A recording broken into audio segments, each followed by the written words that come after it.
아니, 제 영상을 보고 원투 낚시에 입문하셨다는 믿기 어려운 분들이 종종 있는데 이런 낚리 분들을 위해 조금이라도 도움이 되고자 이 영상을 준비했습니다.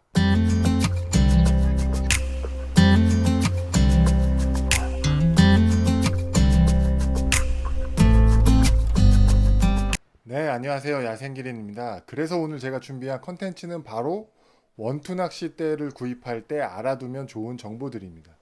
제가 말씀드리는 게 정답은 아니고 제가 지금까지 낚시하면서 느꼈던 사항들이니까 가벼운 마음으로 봐주시면 좋을 것 같아요. 그러면 바로 가보겠습니다. 네, 원투 낚싯대를 구입할 때 첫 번째로 고려하셔야 할 사항이 낚싯대의 소재입니다. 낚싯대의 소재 같은 경우는 크게 두 가지가 있는데요. 하나는 글라스대라고 불리는 유리섬유 소재의 낚싯대, 또 하나는 카본 소재로 만든 낚싯대입니다. 일반적으로 우리가 낚싯대에 많이 사용하는 소재는 카본 소재라고 보시면 될 것 같고요. 카본 함유량이 높으면은 가격대가 비싸지니까 유리섬유 재질이랑 약간 혼합해서 만드는 낚싯대가 있다고 보시면 될 것 같습니다. 그리고 두 번째로 고려하셔야 할 게 원투 낚싯대 세팅 방법에 따라 나눠질 수 있는데요. 꼽기식을 선호하느냐, 뽑기식을 선호하느냐 라고 나눠볼 수 있습니다. 뽑기식 같은 경우에는 진출식이라고도 표현을 하고요.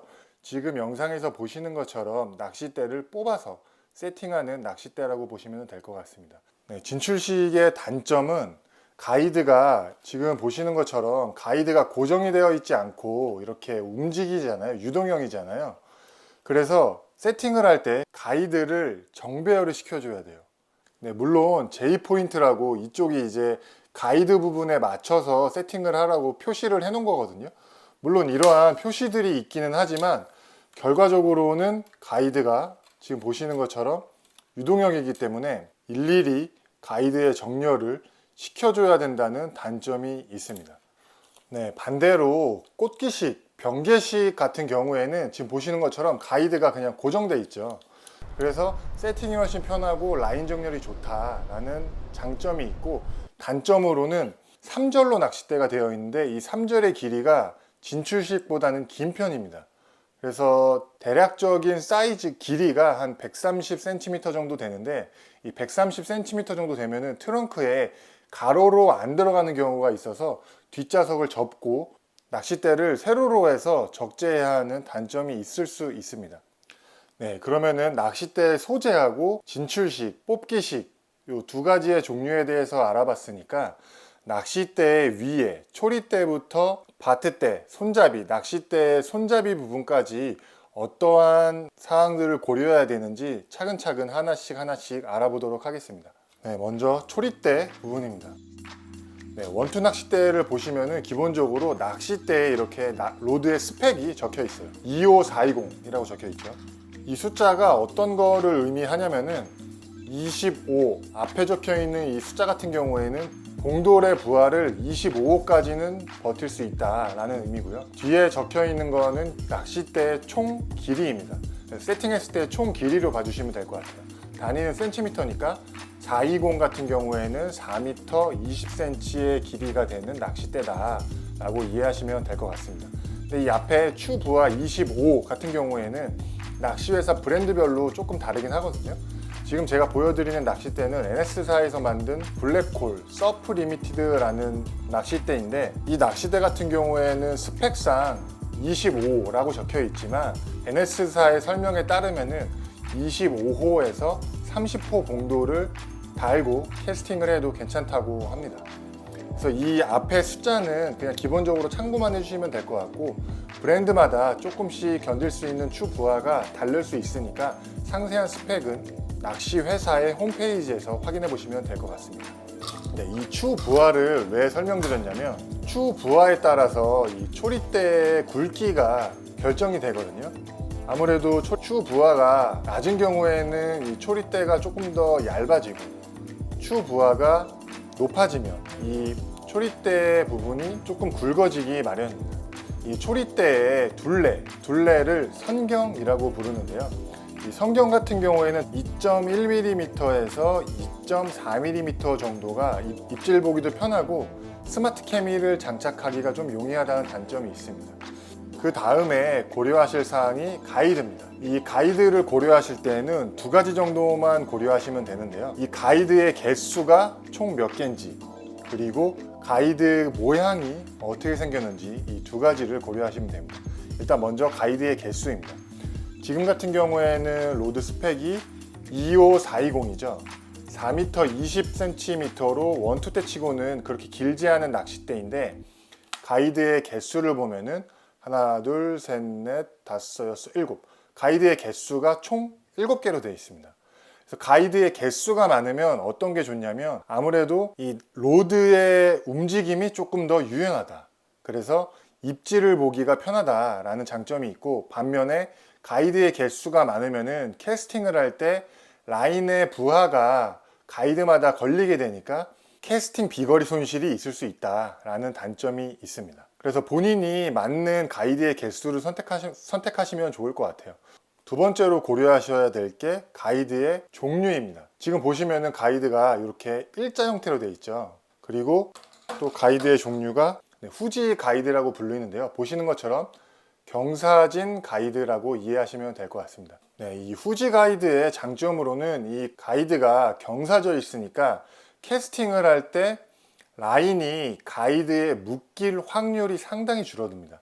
대부분 캐스팅하는 과정에서 이 가이드에 라인이 걸리는 경우는 우리가 캐스팅을 잘못했기 때문에 걸리는 경우가 상당히 많은데, 자 보세요. 네, 지금 보시면은 릴에 감겨 있는 원줄은 이렇게 감겨 있습니다. 이렇게, 그렇죠? 하지만 우리가 캐스팅을 하면은 라인이 풀리는 방향은 이렇게 풀리죠. 이렇게 직진으로 풀리죠. 그러면 라인이 감겨 있는 상황에서 이거 설명하니까 약간 현타가 오기는 하네요. 혹시 이해가 안 가시면은 댓글로 달아주세요. 그럼 제가 다시 답변을 드리도록 할게요. 네, 그래서 라인이 지금 캐스팅을 하면은 이렇게 풀린단 말이죠. 그러면은 이렇게 풀리는 과정에서 경사 가이드가 있으면은 이렇게 풀리는 과정에서 이 가이드를 스쳐서 원줄이 가이드에 묶이지 않게 도와주는 게 이 경사 가이드의 장점입니다. 네, 반면에 이 직선 가이드는 라인이 이렇게 풀리고 있는데 여기에 걸렸을 때 경사 가이드가 아니니까는 가이드에 원줄이 묶여서 딱총이 나는 현상이 발생될 수 있겠죠. 근데 대부분 우리가 가이드에 원줄이 묶여서 터지는 경우는 대부분 우리의 캐스팅 자세가 잘못돼서 발생하기는 하는데, 그럼에도 불구하고 혹시나 우리의 캐스팅 자세가 잘못됐음에도 잡아줄 수 있는 게 경사 가이드다 라고 보시면 될 것 같습니다. 네, 그리고 고려하셔야 될 게 가이드의 개수입니다. 지금 이 낚싯대 같은 경우에는 스펙이 27425거든요. 근데 가이드가 5개가 있죠. 그리고 이 낚싯대 같은 경우에는 스펙이 25420인데 가이드가 하나, 둘, 셋, 넷, 다섯, 여섯 개가 있죠. 그리고 이 낚싯대 같은 경우에는 스펙이 25450인데 가이드의 개수를 보시면은 하나, 둘, 셋, 넷, 다섯, 여섯, 일곱 개가 있습니다. 이 가이드의 개수에 따라서 뭐가 다른 걸까요? 간단하게 말씀드리자면 가이드가 많으면 많을수록 초리의 움직임이 조금 더 유연해서 입질 보기가 수월할 수 있다 라는 장점이 있고요. 가이드가 이렇게 5개가 있으면은 입질 보기는 상대적으로 가이드가 7개인 경우보다 입질을 보기는 조금 어려울 수 있으나, 캐스팅 시에 원줄이 풀려가면서 가이드에서 발생하는 마찰이 없기 때문에 비거리에서 상대적으로 유리할 수 있다라고 봐주시면 될 것 같아요. 그래서 보통 원투 낚싯대의 가이드의 개수는 길이에 따라서 조금 다르기는 하지만 5개부터 7개까지 있다고 보시면 될 것 같고, 이 제품 같은 경우에는 NS사에서 만든 스파르타 서프라고 제가 주력으로 사용하는 낚싯대인데 그 딱 중간 스펙입니다. 가이드가 6개 있죠.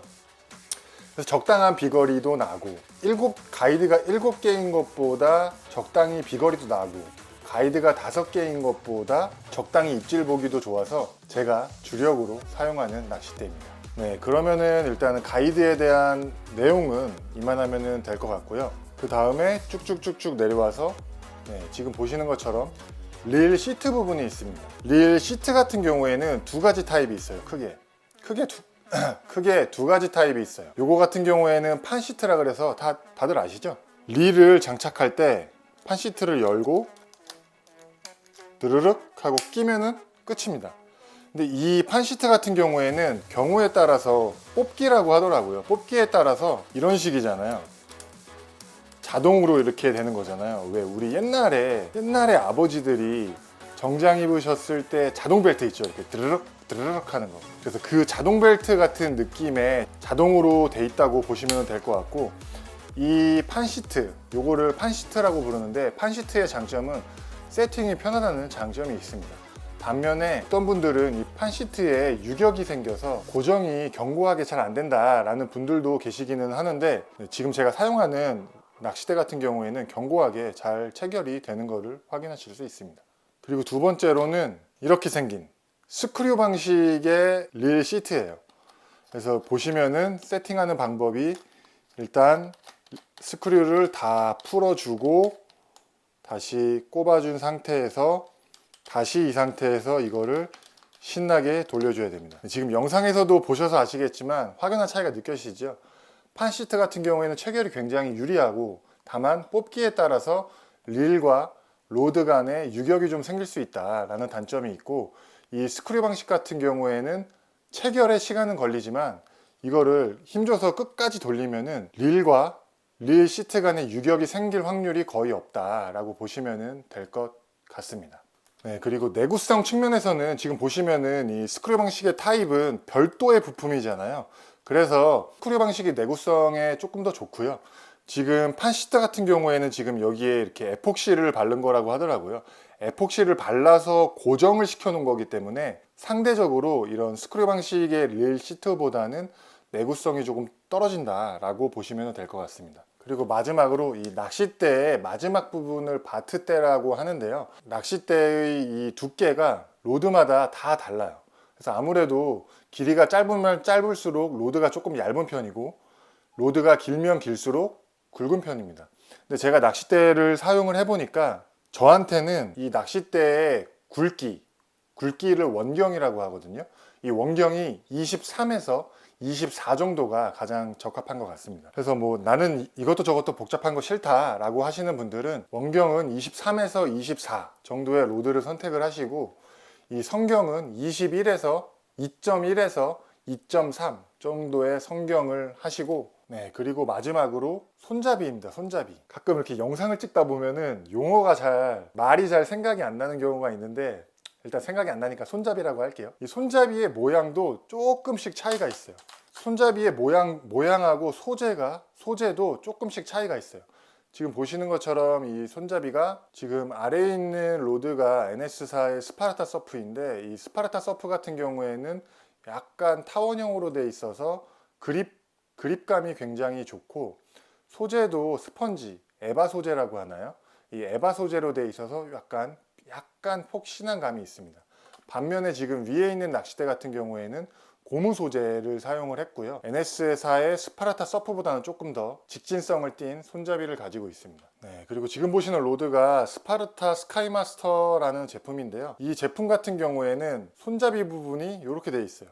약간 특이하죠, 손잡이 모양이. 그래서 그립감이 좋게 이렇게 손잡이 모양을 이렇게 만들었고요. 그리고 뒤편에 보시면은 이렇게 로드의 밸런스를 잡아줄 수 있는 추가 같이 포함되어 있어요. 그래서 본인이 사용하는 밸런스에 맞게 한 개 달아도 되고, 아니면은 안 달아도 되고, 바트대 쪽이 무거운 게 좋아 라고 하시면은 이렇게 추를 2개 정도 달아서 사용할 수도 있습니다. 일반적으로 낚싯대의 무게가 어디가 무게중심이 잡혀 있는 게 좋을까요? 네, 이 낚시 손잡이에 무게중심이 잡혀 있어야 캐스팅 시에도 훨씬 유리하고, 거치대에 거치했을 때도 중심을 훨씬 잘 잡고 낚싯대가 넘어가지 않겠죠. 그래서 그렇게 보시면 될 것 같고, 제 영상을 보고 원투 낚시를 입문하셨다고 하니까 또 어떻게 하면은 그분들한테 도움이 될 수 있을까라는 고민이 들어서 이런 영상을 제작을 해봤고요. 기타 궁금하신 사항들은 댓글로 문의해 주시면은 제가 아는 범위 내에서 가능한 한 상세하게 답변 드릴 수 있도록 하겠습니다. 이 영상을 보면서 도움이 되셨거나 앞으로도 야생기린의 영상을 계속해서 보고 싶은 분들이 계시다면 구독 버튼 그리고 좋아요 버튼 눌러주시면 감사하겠습니다. 오늘 준비한 영상은 여기까지고요. 잘 자요.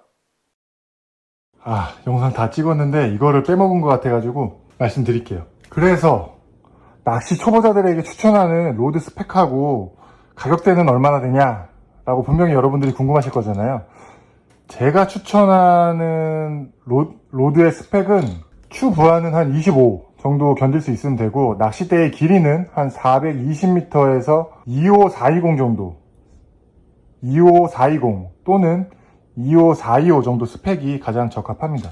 근데 이것도 서프라고 써있는 로드들을 보면은 보통 가격대가 10만원 정도 하거든요. 근데 낚시를 처음 입문하시는 분들이 이 낚시가 나한테 맞는지 안 맞는지 모르잖아요. 아직 모르는 상태잖아요.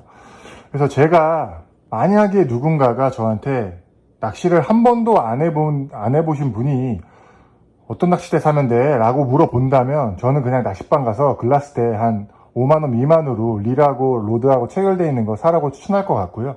낚시를 좀 해봤는데 나한테 맞는 것 같다.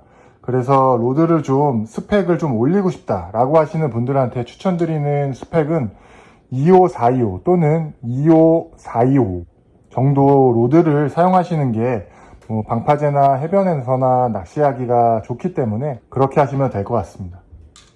근데 정답은 알고 계시죠? 스펙별로 다 갖고 있으면 언젠간 다 쓸 일이 있어요.